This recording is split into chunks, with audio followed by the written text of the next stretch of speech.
Bem-vindos ao canal A Bíblia Explica. Hoje nós iremos continuar e terminar o capítulo 11 do livro de Daniel.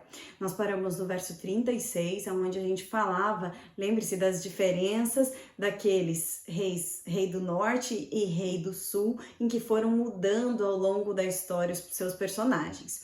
E nós terminamos dizendo que o rei do norte era o papado, e nós estamos nesse mesmo ponto para continuar falando um pouquinho da atuação do papado nesse tempo do fim. Vamos então ler o verso 37 do capítulo 11 de Daniel. Fala assim: Ele não terá consideração pelos deuses dos seus antepassados, nem pelo Deus preferido das mulheres, nem por Deus algum, mas se exaltará acima deles todos. Aqui nós estamos falando do papado, então, em continuidade, em que ele não respeitaria nenhuma outra igreja, nenhum outro Deus. Nós vimos e temos visto durante toda a leitura de Daniel que o papado se colocaria no lugar de Deus para atuar como Deus. E por isso que a Bíblia o chama de blasfêmias, que falaria blasfêmias, que faria coisas que se colocariam contra o Altíssimo e assim por diante. Então, ele não iria abrir mão de se colocar acima de outros deuses e de outras igrejas. Verso 38. Em seu lugar adorará um Deus das fortalezas, um Deus desconhecido de seus antepassados. Ele honrará com ouro e prata, com pedras preciosas e presentes caros. Verso 39. Atacará as fortalezas mais poderosas com a ajuda de um Deus estrangeiro e dará grande honra àqueles que o reconhecerem. Ele os fará governantes sobre muitos e distribuirá a terra, mas a um preço elevado. Aqui algumas pessoas colocam que, da mesma forma como o papado reconhece, em toda a sua história, a atuação daqueles que o ajudam a colocá-lo nesse lugar de honra, também Apocalipse 13 estaria também ligado a esse verso, onde Apocalipse 13 fala especificamente dos Estados Unidos, e nós vamos ter um estudo específico sobre isso, por que são os Estados Unidos, mas os Estados Unidos, eles então fariam parte dessa atuação, dando poder para o papado no tempo do fim. Essa atuação, ela acontece também de forma financeira, por isso que o papado recompensa os Estados Unidos de forma financeira, com ouro, prata e pedras preciosas. E é isso que acontece hoje, tem uma troca de favores muito grande. O governo americano tem todo o dinheiro que precisar para seus projetos e tudo mais, mas o papado honra então ele com ouro, com prata e com as pedras preciosas, a esse Deus das fortalezas. Mas nós vamos ver essa profecia com calma em Apocalipse 13. Verso 40. No tempo do fim, o rei do sul se envolverá em combate e o rei do norte o atacará com carros e cavaleiros e uma grande frota de navios. Ele invadirá muitos países e avançará por eles como uma inundação.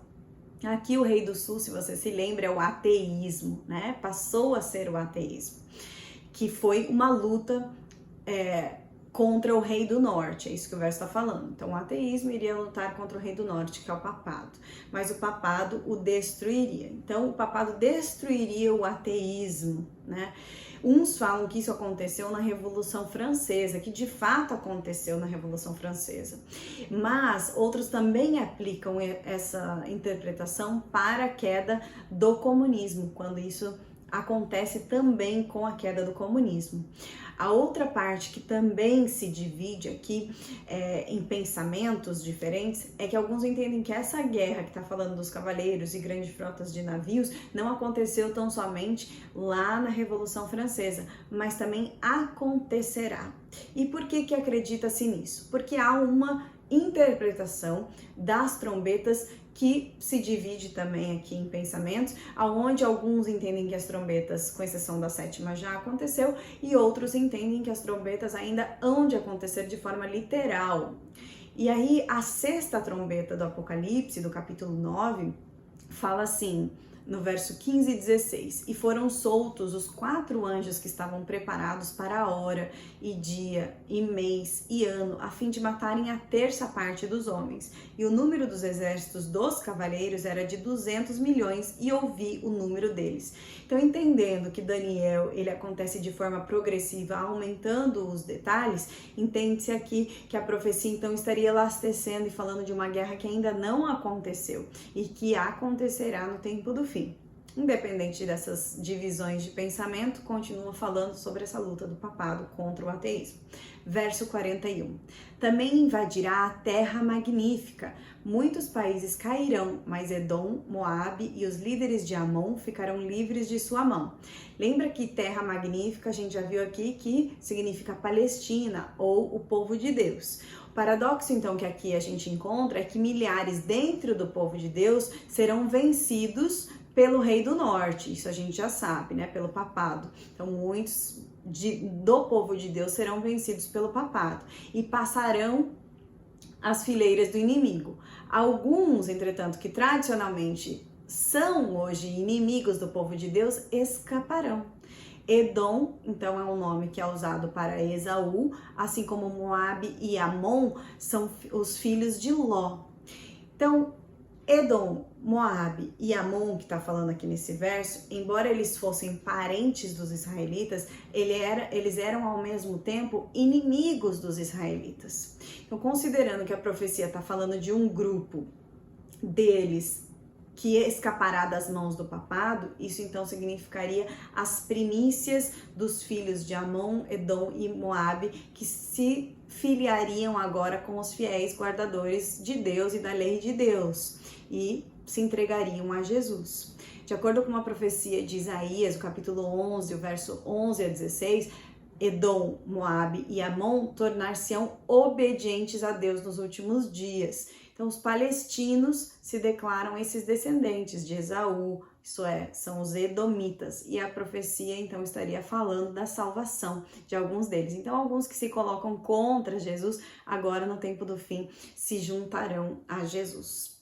O profeta Amós também profetizou no livro de Amós, capítulo 9, 11 e 12, o seguinte: naquele dia tornarei a levantar a tenda de Davi que caiu, e taparei as suas aberturas, e tornarei a levantar as suas ruínas, e a edificarei como nos dias da antiguidade, para que possuam o restante de Edom e todas as nações que são chamadas pelo meu nome. Então Deus está falando que ele vai chamar aqueles sinceros de Edom. Deus salvará as primícias de Edom, o povo então que está lá na Palestina. Verso 42. Ele estenderá o seu poder sobre muitos países. O Egito, que aqui é tratado pelo ateísmo, não escapará. Verso 43.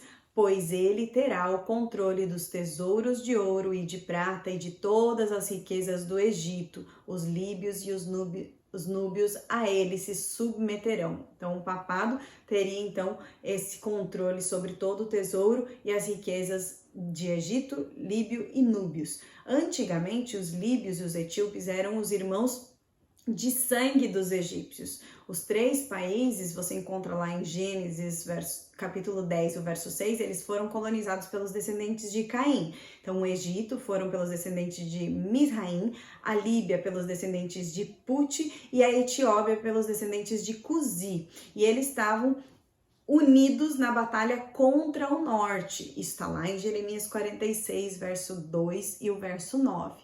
A Babilônia literal, então, ela dominou esses 3 poderes que são colocados aqui nesse verso. E assim também a Babilônia espiritual, que é o papado, ela também vencerá as forças do ateísmo, que são representados pelo Egito, Líbia e Etiópia, aqui nesse verso 43. O papado é o anticristo e o comunismo é anti-Deus. Então, aqui está toda a representação daqueles que se colocam no lugar de Deus e daqueles que negam a existência de Deus. Estamos falando, portanto, nesse verso 43, da atuação do papado integralmente como a Babilônia agora espiritual, vencendo todas as forças do ateísmo, porque nem mesmo Satanás é ateu, não é mesmo? Verso 44. mas informações provenientes do leste e do norte o deixarão alarmados e irado partirá para destruir e aniquilar a muitos. Vejam, aqui a gente vê então que do leste e do norte partirá para destruir e aniquilar a muitos. Na profecia, o norte é frequentemente colocado como um poder inimigo. A gente viu aqui todo Daniel, mas não só isso. Se você olhar Isaías 41, 25 e Jeremias 4, 6, também falam um pouco sobre esse poder do norte como inimigo.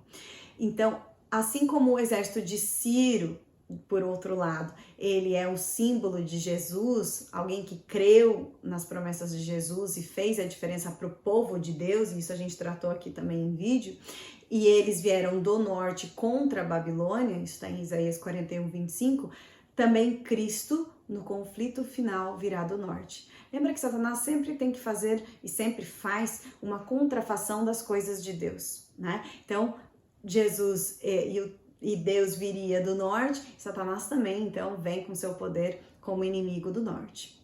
Os rumores, né, como fala aqui do Oriente e do Norte, então estão falando do alto clamor e os sons do passo de um Deus que está voltando.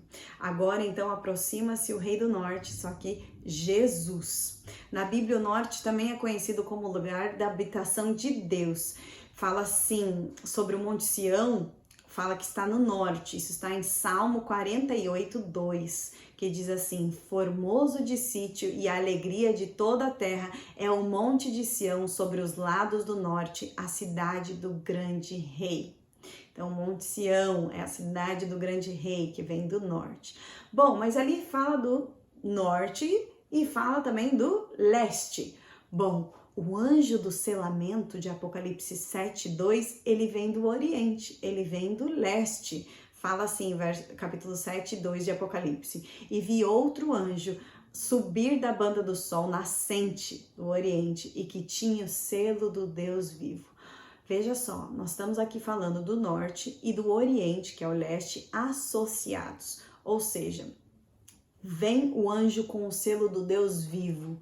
E do norte, o lugar da habitação de Deus, vem então Miguel, o grande príncipe, para libertar o seu povo. Logo a gente vai ler aqui como realmente o seu povo será libertado desse poder papal que então estava se colocando no lugar de Deus.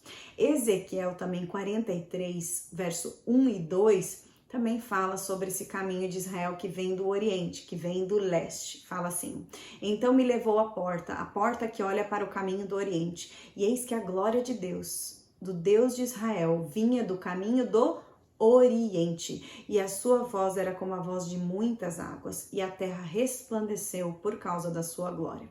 Lembre-se que em Daniel, capítulo 2, nós vimos que toda a profecia se encerrava com a pedra, que era então a restauração do reino de Deus depois de todos esses reinos terrestres que aconteceram.